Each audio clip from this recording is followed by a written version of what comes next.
Hello everyone, welcome to Sumalatha Anvi YouTube channel. ఈ రోజు మనం ఈ వీడియోలో 5th క్లాస్లోని తెలుగు గ్రామర్ అనేది నేర్చుకుంటున్నాం ఫ్రెండ్స్. ఇంతకుముందు వీడియోలో మనం 4th క్లాస్కి సంబంధించిన గ్రామర్ అనేది మొత్తం కూడా నేర్చుకున్నాం ఫ్రెండ్స్. ఆ వీడియో కనుక మిస్ అయినట్లయితే ఫస్ట్ ఆ వీడియో చూసి నెక్స్ట్ ఈ వీడియో చూడండి ఫ్రెండ్స్, మీకు ఖచ్చితంగా యూస్ఫుల్ అవుతుంది. ఓకే ఫ్రెండ్స్, నా వీడియోస్ కనుక మీకు నచ్చినట్లయితే లైక్ చేయండి, షేర్ చేయండి. ఇలాంటి మరిన్ని వీడియోస్ కోసం మన ఛానల్ని సబ్స్క్రైబ్ చేసుకోండి. ఓకేనా ఫ్రెండ్స్, టాపిక్లోకి వెళ్ళినట్లయితే ఈ రోజు మనం 5th క్లాస్ తెలుగు గ్రామర్ టోటల్గా మనం నేర్చుకుంటున్నాం. ఫస్ట్ వచ్చేసి కింది పదాలను చూడండి, అక్షరాల మధ్య తేడాను చెప్పండి. ఇక్కడ ఏముంది? ముక్క. నెక్స్ట్ మర్కటం.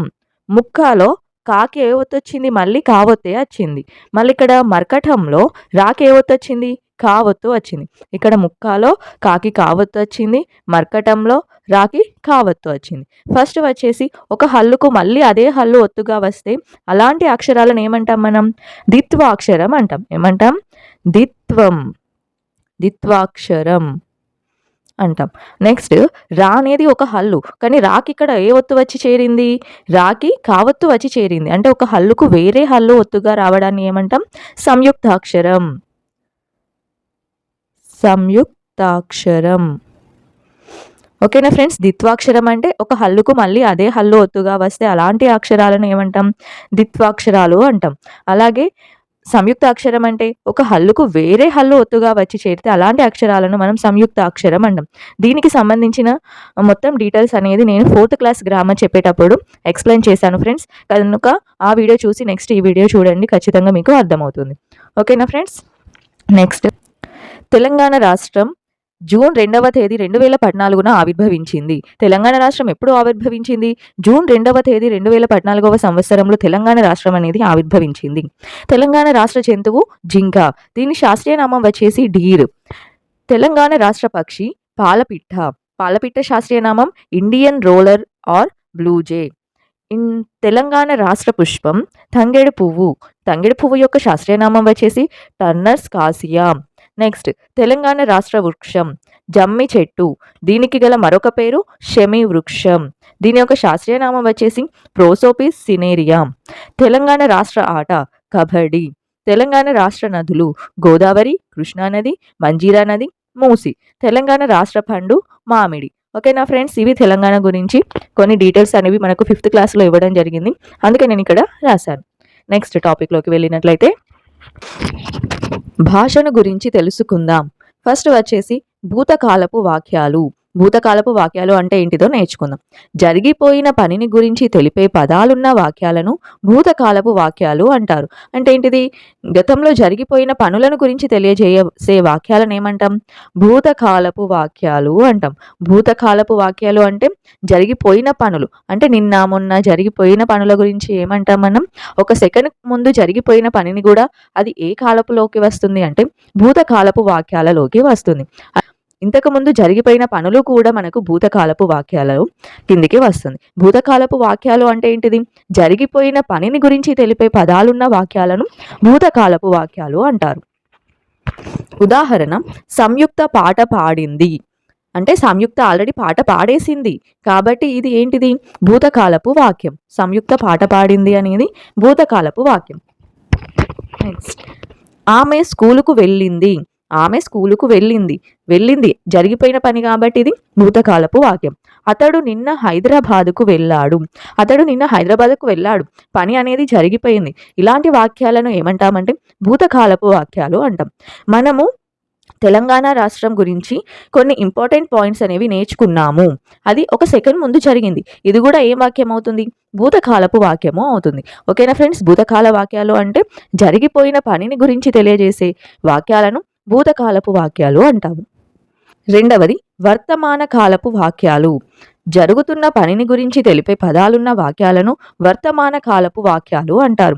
ఏంటిది? ఇప్పుడు జరుగుతూ ఉన్న పనులను గురించి తెలియజేసే వాక్యాలను వర్తమాన కాలపు వాక్యాలు అంటారు. ఇప్పుడు జరిగే పని ఏంటిది? నేను 5th క్లాస్ తెలుగు గ్రామర్ చెబుతున్నాను అంటే ఇప్పుడు జరుగుతూ ఉంది.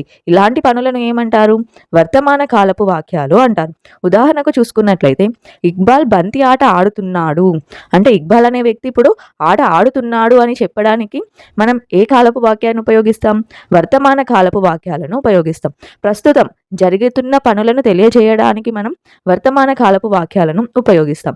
అలాంటి ప్రస్తుతం జరిగే పనులను తెలియజేసే వాక్యాలను ఏమంటామంటే వర్తమాన కాలపు వాక్యాలు అంటాం. ఆమె మామిడి పండు తింటుంది. అతను మార్కెట్ వెళుతున్నాడు. నేను వర్తమాన కాలపు వాక్యాలను గురించి వివరిస్తున్నాను. ఇది అన్నీ కూడా ఏంటివి? వర్తమాన కాలపు వాక్యాలకు సంబంధించిన సెంటెన్సెస్ కదా. అంటే వర్తమాన కాలపు వాక్యం అంటే ఏంటిది? ప్రజెంట్, ఇప్పుడు ప్రస్తుతం జరుగుతున్న పనిని గురించి తెలియజేసే పదాలను ఏమంటాం మనం? వర్తమాన కాలపు వాక్యాలు అంటాం. భవిష్యత్ కాలపు వాక్యాలు జరగబోయే పనిని గురించి తెలిపే పదాలున్న వాక్యాలను భవిష్యత్ కాలపు వాక్యాలు అంటారు. అంటే ఫ్యూచర్లో జరిగే పనులను గురించి తెలియజేసేది. రేపు, ఎల్లుండి, ఒక నెల తర్వాత, ఒక సంవత్సరం తర్వాత జరిగే పనులను గురించి తెలియజేసే వాక్యాలను ఏమంటాం? భవిష్యత్ కాలపు వాక్యాలు అంటాం. ఉదాహరణకు, అమ్మ రేపు కొత్త బట్టలు కొని తెస్తుంది. అమ్మ రేపు తెస్తుంది. ఏంటివి? కొత్త బట్టలు అనేవి రేపు తెస్తుంది అంటే భవిష్యత్తు గురించి తెలియజేస్తుంది. కాబట్టి ఈ వాక్యం అనేది ఇది భవిష్యత్ కాలపు వాక్యానికి సంబంధించింది. నేను రేపు పాఠశాలకు వెళ్తాను. నేను రేపు పాఠశాలకు వెళ్తాను అనేది భవిష్యత్తు కాలపు వాక్యం. అతడు పాట పాడుతాడు. అతడు పాట పాడుతాడు అన్నది ఏంటిది? అతడు రేపు పాట పాడుతాడు అంటే రేపు పాట పాడుతాడు అంటే భవిష్యత్తు వాక్యం కదా. ఇలాంటి వాక్యాలను ఏమంటామంటే భవిష్యత్ కాలపు వాక్యాలు అంటాం. మనము 3 కాలపు వాక్యాల గురించి నేర్చుకున్నాం. ఒకటి భూతకాలపు వాక్యాలు అంటే జరిగిపోయిన పనిని గురించి తెలియజేసే పదాలున్న వాక్యాలను భూతకాలపు వాక్యాలు అంటారు. అంటే ఉదాహరణకు పాడింది, వెళ్ళింది, వెళ్ళాడు, వచ్చాడు, రాశాడు, వెళ్ళింది, ఇవన్నీ కూడా ఏంటివి? భూతకాలపు వాక్యాలు. నెక్స్ట్ వర్తమాన కాలపు వాక్యాలు జరుగుతున్న పనిని, ప్రస్తుతం జరుగుతున్న పనిని గురించి తెలిపే పదాలను ఏమంటాం మనం? వర్తమానపు కాలపు వాక్యాలు అంటాం.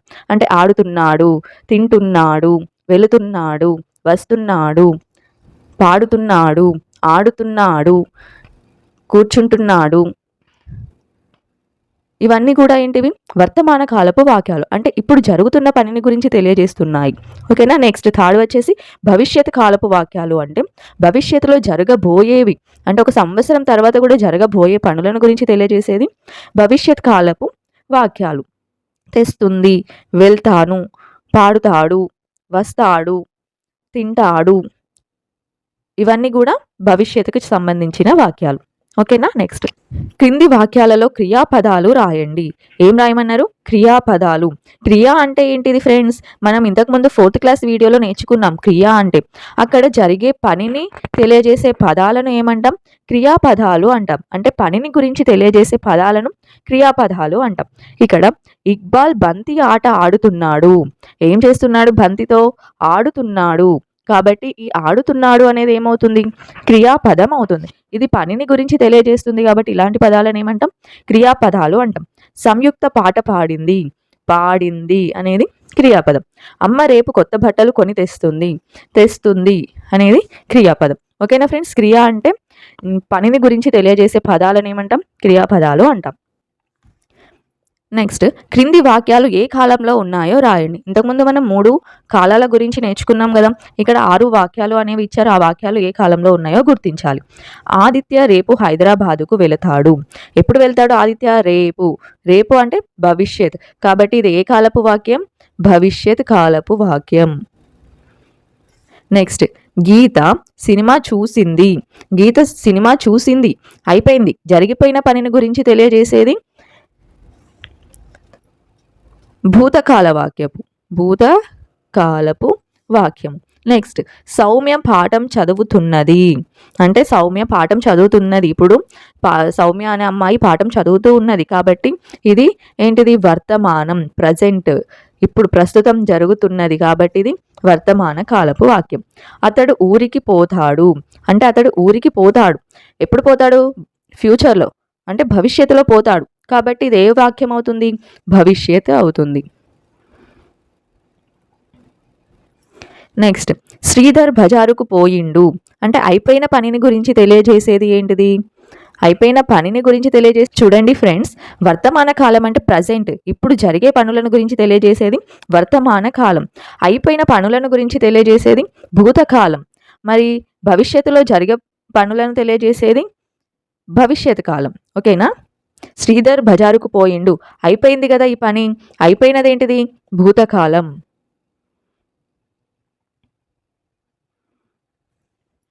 నెక్స్ట్ ఫ్రెండ్స్, సలీమా బజారుకు పోతున్నది. ఇది హోంవర్క్ ఫ్రెండ్స్, మీరు కామెంట్ చేయండి, ఆన్సర్ అనేది కామెంట్ చేయండి. ఓకేనా? నెక్స్ట్ ఫ్రెండ్స్, నెక్స్ట్ సమాపక క్రియలు, అసమాపక క్రియలు. ఫస్ట్ సమాపక క్రియల గురించి నేర్చుకుందాం. వాక్య భావాన్ని పూర్తిగా తెలిపే క్రియాపదాలను సమాపక క్రియలు అంటారు.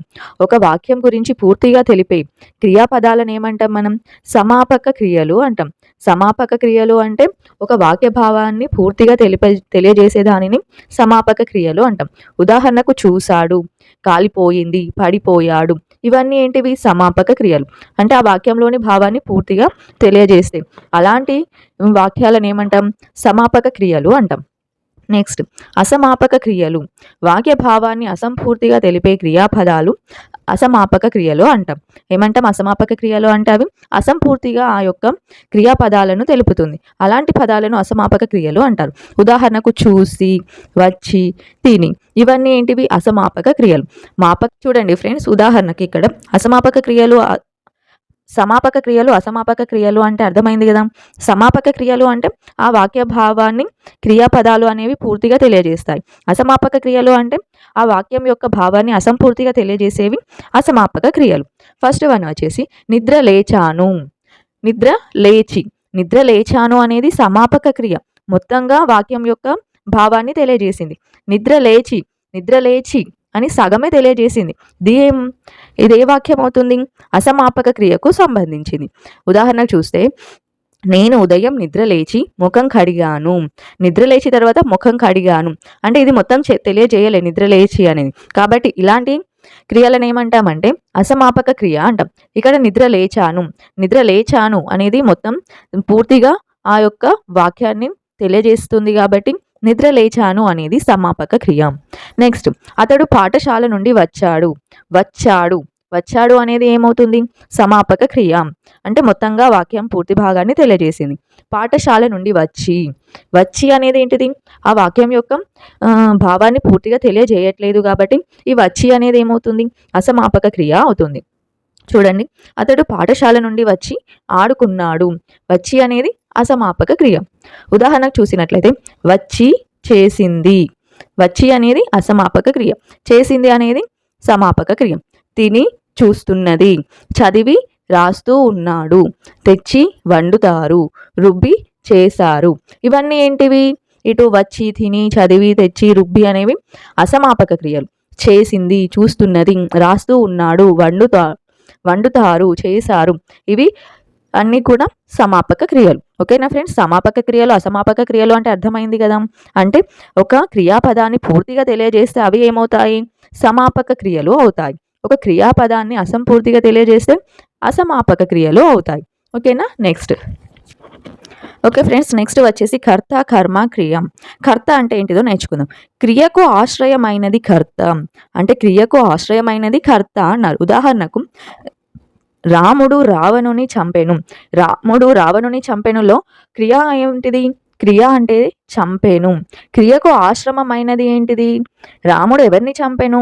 రావణుని చంపెను. రాముడు ఎవరు? రాముడు రావణుని చంపెను. ఇక్కడ క్రియకు ఆశ్రయమైనది కర్త అన్నారు. ఈ వాక్యమునందు చంపెను అను క్రియకు ఆశ్రయమైన రాముడు అనేవాడు కర్త. ఎవరు కర్త? రాముడు అనేది కర్త. ఎవరు చంపారు? ఎవరు చంపారు రావణుణ్ణి? రాముడు. కర్త అంటే ఏంటిది అంటే ఇక్కడ వచ్చిన పనుల్లో ఎవరు అని మనం క్వశ్చన్ అడిగినప్పుడు వచ్చే సమాధానం ఉంటుంది కదా, అదే కర్త అవుతుంది. ఓకేనా? నెక్స్ట్ కర్మ. క్రియాఫలమును పొందినవాడు కర్మ. క్రియాఫలమును పొందినవాడు ఎవరు? కర్మ అవుతుంది. అంటే రాముడు రావణుని చంపెను. చంపెను అనేది క్రియ. ఈ చంపిన క్రియాఫలమును పొందినవాడు ఎవరు? చంపించబడ్డారు? రావణుడు. కాబట్టి కర్మ అనేది ఏమవుతుంది? రావణుడు అవుతుంది. కర్త అంటే ఎవరు చంపారు? రావణుని ఎవరు చంపారు? దానికి ఆన్సర్ ఏమవుతుంది? రాముడు చంపాడు కదా. రాముడు అనేది ఏమవుతుంది ఇక్కడ కర్త అవుతుంది. ఇక్కడ కర్మ అంటే ఏంటిది? చంపెను. క్రియాఫలమును పొందినవాడు ఎవరు క్రియాఫలమును పొందాడు? రావణుడు. కాబట్టి రావణుడు అనేది ఏమవుతుంది ఇక్కడ? కర్మ అవుతుంది. నెక్స్ట్ క్రియ. పనిని స్థితిని తెలియజేయున్నది క్రియ. పనిని గురించి స్థితిని గురించి తెలియజేయున్నది ఏంటిది? క్రియ. రాముడు రావణుని చంపెను. పనిని తెలియజేస్తుంది కదా చంపెను అని. కాబట్టి చంపెను అనేది ఏమవుతుంది? క్రియ అవుతుంది. ఆ పుస్తకము ఇక్కడ ఉన్నది. ఉన్నది ఉన్నది అనేది స్థితిని గురించి తెలియజేస్తుంది కాబట్టి ఈ ఉన్నది అనేది క్రియ అవుతుంది. ఓకేనా ఫ్రెండ్స్? కర్త, కర్మ, క్రియ ఈ మూడింటి గురించి ఒక ఉదాహరణలు చూద్దాం. ఈ ఉదాహరణతో మీకు పూర్తిగా అర్థమవుతుంది ఫ్రెండ్స్. చూడండి. శివ గుర్రం కళ్ళాన్ని చేత్తో పట్టుకున్నాడు. శివ గుర్రం కళ్ళాన్ని చేత్తో పట్టుకున్నాడు. గుర్రం కళ్ళాన్ని ఎవరు పట్టుకున్నారు? ఎవరు పట్టుకున్నారు గుర్రం కళ్ళాన్ని? శివ. కాబట్టి ఇక్కడ శివ అనేది ఏమవుతుంది? కర్త అవుతుంది. ఎవరు అని క్వశ్చన్ అడిగినప్పుడు వచ్చే సమాధానం ఏమవుతుంది? కర్త అవుతుంది. నెక్స్ట్ ప్రజ్ఞ మొక్కలు నాటింది. ప్రజ్ఞ మొక్కలు నాటింది. ఎవరు మొక్కలు నాటారు? ప్రజ్ఞ. ఎవరికి సమాధానం ఏమొచ్చింది? ప్రజ్ఞ. కాబట్టి ప్రజ్ఞ అనేది ఏమవుతుంది? కర్త అవుతుంది. చూడండి, మొక్కలు ఎవరు నాటారు? ప్రజ్ఞ. కాబట్టి ప్రజ్ఞ అనేది ఏమవుతుంది? కర్త అవుతుంది. థర్డ్ వన్, మన ముఖ్యమంత్రి పండితులను సత్కరించారు. పండితులను ఎవరు సత్కరించారు? ఎవరు సత్కరించారు పండితులను? మన ముఖ్యమంత్రి సత్కరించాడు. కాబట్టి ఈ వాక్యంలో మన ముఖ్యమంత్రి అనేది ఏమవుతుంది? కర్త అవుతుంది. ఎవరు, ఎవరికి సమాధానంగా వచ్చే పదమే ఏమవుతుంది? కర్త అవుతుంది. నెక్స్ట్ ఇక్కడ చూడండి. శివ దేన్ని పట్టుకున్నాడు? దేన్ని పట్టుకున్నాడు శివ? గుర్రం కళ్ళాన్ని పట్టుకున్నాడు కదా. గుర్రం కళ్ళాన్ని పట్టుకున్నాడు కాబట్టి ఈ గుర్రం అనేది ఏమవుతుంది? కర్మ అవుతుంది. దేన్ని, వేటిని, ఎవరిని, దేనిని అని అడిగే క్వశ్చన్కి వచ్చే సమాధానం ఏమవుతుంది? కర్మ అవుతుంది. ప్రజ్ఞ వేటిని నాటింది? వేటిని నాటింది ప్రజ్ఞ అనేది? మొక్కలను నాటింది. కాబట్టి ఈ మొక్కలు అనేది ఏమవుతుంది? కర్మ అవుతుంది. మన ముఖ్యమంత్రి ఎవరిని సత్కరించాడు? పండితులను సత్కరించాడు. దీనికి వచ్చే సమాధానం ఏమవుతుంది? కర్మ అవుతుంది. గమనిక చూడండి ఫ్రెండ్స్. ఎవరు అనే పదానికి సమాధానం వచ్చే వాటిని ఏమంటాం? కర్త అంటాం. అంటే ఇచ్చిన సెంటెన్స్, ఇచ్చిన వాక్యంలో మనం క్వశ్చన్ అడిగినప్పుడు ఎవరు చేశారు, ఎవరు నాటారు అనే వాటికి ఇట్లా ఎవరికి క్వశ్చన్, ఎవరు అనే క్వశ్చన్కి సమాధానం వస్తుంది కదా, వాళ్ళే కర్త అవుతారు. ఓకేనా? ఎవరిని, దేనిని అనే పదానికి సమాధానం వచ్చే వాటిని ఏమంటాం? కర్మ అంటాం. ఓకేనా? కర్త, కర్మ అంటే అర్థమైందా? ఎవరికి సమాధానంగా వచ్చేది కర్త, ఎవరిని, దేనిని, వేటిని, వీటికి సమాధానంగా వచ్చేది కర్మ. ఇక్కడ విద్యార్థులు ఊరేగింపులు నిర్వహిస్తున్నారు. దీనిలో కర్త, కర్మ, క్రియ అనేది మనం గుర్తించాల్సి ఉంటుంది. విద్యార్థులు ఊరేగింపులు నిర్వహిస్తున్నారు. ఎవరు ఊరేగింపులు నిర్వహిస్తున్నారు? విద్యార్థులు. కాబట్టి విద్యార్థులు అనేది ఏమవుతుంది? కర్త అవుతుంది. విద్యార్థులు వేటిని నిర్వహిస్తున్నారు? ఊరేగింపులను నిర్వహిస్తున్నారు. వేటికి ఆన్సర్ ఏమొచ్చింది? వేటికి, ఎవరిని, దేనిని అంటే ఏమొస్తుంది? కర్మ కదా. వాటికి ఆన్సర్ ఏమొచ్చింది? ఊరేగింపులు వచ్చింది కాబట్టి ఊరేగింపులు అనేది ఏంటిది? కర్మ. విద్యార్థులు ఊరేగింపులు నిర్వహిస్తున్నారు. పనిని గురించి తెలియజేస్తుంది. ఏంటిది ఇక్కడ? నిర్వహిస్తున్నారు. కాబట్టి ఇది ఏమవుతుంది? క్రియ అవుతుంది. ఓకేనా? నెక్స్ట్, పింగళి వెంకయ్య త్రివర్ణ పతాకాన్ని రూపొందించారు. ఎవరు త్రివర్ణ పతాకాన్ని రూపొందించారు? ఎవరికి వచ్చే సమాధానం ఏమవుతుంది? కర్త అవుతుంది. ఎవరు త్రివర్ణ పతాకాన్ని రూపొందించారు? పింగళి వెంకయ్య గారు త్రివర్ణ పతాకాన్ని రూపొందించారు. ఎవరికి ఆన్సర్ ఏమొచ్చింది? పింగళి వెంకయ్య. కాబట్టి పింగళి వెంకయ్య అనేది కర్త అవుతుంది. నెక్స్ట్, పింగళి వెంకయ్య దేనిని రూపొందించారు? దేనిని? త్రివర్ణ పతాకాన్ని. దేనికి వచ్చిన ఆన్సర్ అనేది ఏమవుతుంది? కర్మ అవుతుంది. పింగళి వెంకయ్య త్రివర్ణ పతాకాన్ని రూపొందించాడు అంటే జరిగిన పనిని గురించి తెలియజేస్తుంది. ఏంటిది? రూపొందించాడు అనేది క్రియ అవుతుంది. నెక్స్ట్, రజిత గేయం రాసింది. గేయం ఎవరు రాశారు? ఎవరికి ఆన్సర్ ఏమొస్తుంది ఇక్కడ? రజిత వస్తుంది. కాబట్టి ఈ రజిత అనేది ఏమవుతుంది? కర్త. రజిత ఏం రాసింది? ఏంటిది? ఏమి రాసింది? ఏమికి ఆన్సర్ ఏమొస్తుంది ఇక్కడ? గేయం. కాబట్టి గేయం అనేది కర్మ. రజిత గేయం రాసింది. పనిని గురించి తెలియజేసేది ఏంటిది? క్రియ. నెక్స్ట్, అమ్మ పాపాయికి పాలు ఇచ్చింది. ఎవరు పాపాయికి పాలు ఇచ్చారు? అమ్మ. కాబట్టి అమ్మ అనేది ఏమవుతుంది? కర్త. అమ్మ ఎవరికి పాలు ఇచ్చింది? ఎవరికి పాలు ఇచ్చింది? అమ్మ. పాపాయికి. ఎవరికి వచ్చే సమాధానం ఏమవుతుంది? కర్మ. అమ్మ పాలు ఇచ్చింది. ఎవరికి ఇచ్చింది? పనిని గురించి తెలియజేసేది క్రియ. నెక్స్ట్, కృష్ణ మామిడి పండ్లు తెచ్చిండు. ఎవరు మామిడి పండ్లు తెచ్చిండ్రు? ఎవరికి ఆన్సర్ ఏమవుతుంది? కర్త అవుతుంది. కాబట్టి కృష్ణ అనేది ఏమవుతుంది? కర్త. కృష్ణ ఏమి తెచ్చాడు? మామిడి పండ్లు. కాబట్టి మామిడి పండ్లు అనేది కర్మ అవుతుంది. నెక్స్ట్, తెచ్చిండు పనిని తెలియజేస్తుంది. తెచ్చిండు అనేది కాబట్టి క్రియ. ఓకేనా ఫ్రెండ్స్? ఎవరికి సమాధానం, ఎవరు అనే వాటికి సమాధానం వచ్చేది కర్త అవుతుంది. నెక్స్ట్, ఎవరిని, దేనిని, వేటిని ఇలాంటి వాటికి వచ్చేదానికి వచ్చే సమాధానం ఏమవుతుంది? కర్మ అవుతుంది. ఓకేనా? పనిని గురించి తెలియజేసేదానికి ఏమవుతుంది? క్రియ అవుతుంది. ఓకేనా ఫ్రెండ్స్? కర్త, కర్మ, క్రియ అనేది మంచిగా అర్థమైంది కదా? ఏమైనా డౌట్స్ ఉన్నట్లయితే కింద కామెంట్ చేయండి. 6th వన్ అనేది హోంవర్క్. ఓకేనా ఫ్రెండ్స్? Comment your answer.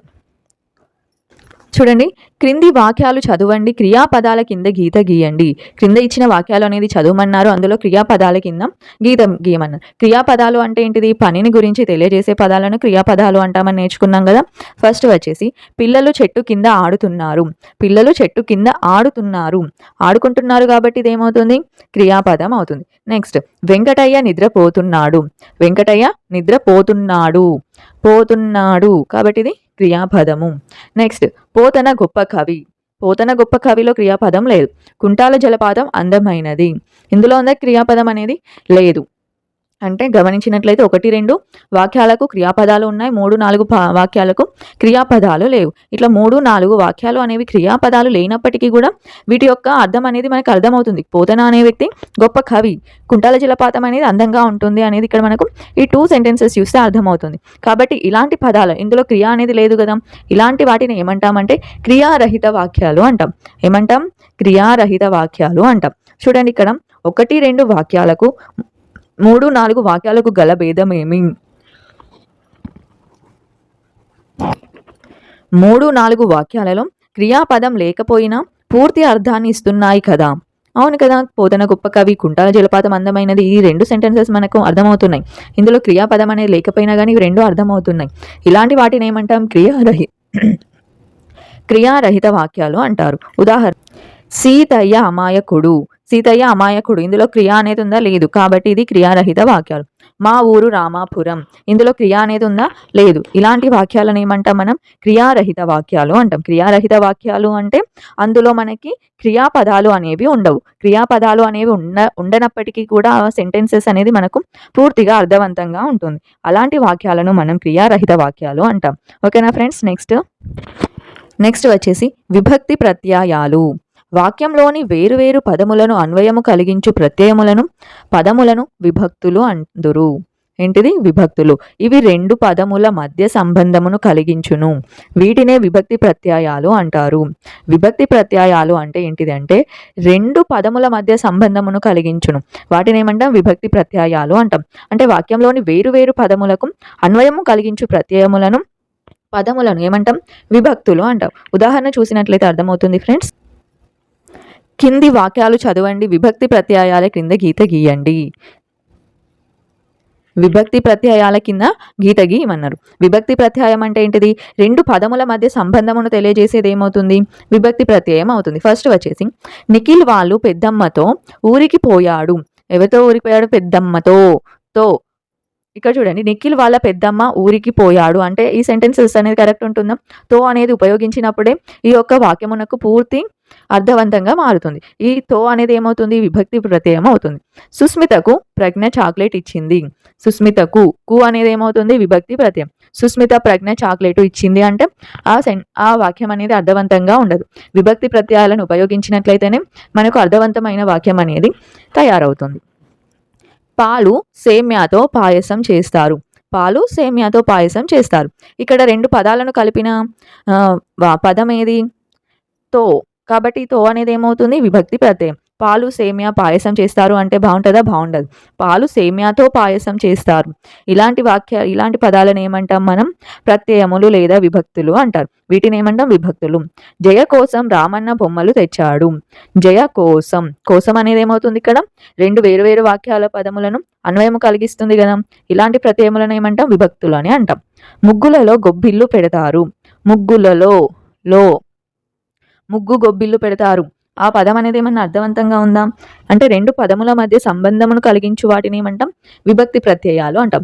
తోకు తో కోసం లో ఇలాంటి వాటిని ఏమంటాం విభక్తి ప్రత్యయాలు అంటాం. ఓకేనా ఫ్రెండ్స్, ఇంతటితో 5th క్లాస్కి సంబంధించిన టోటల్ గ్రామర్ టాపిక్స్ అనేవి కవర్ చేశాను ఫ్రెండ్స్. ఈ టాపిక్స్కి సంబంధించి మీకు ఏమన్నా డౌట్ ఉన్నట్లయితే కింద కామెంట్ చేయండి. అలాగే నా వీడియో అనేది ఎలా ఉందో కామెంట్ చేయండి ఫ్రెండ్స్. అలాగే చివరిలో ఒక సూక్తి అనేది నేర్చుకుందాం.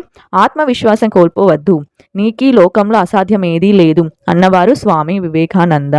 ఓకేనా ఫ్రెండ్స్, నా వీడియోస్ కనుక మీకు నచ్చినట్లయితే లైక్ చేయండి, షేర్ చేయండి. ఇలాంటి మరిన్ని వీడియోస్ కోసం మన ఛానల్ని సబ్స్క్రైబ్ చేసుకోండి. Thank you.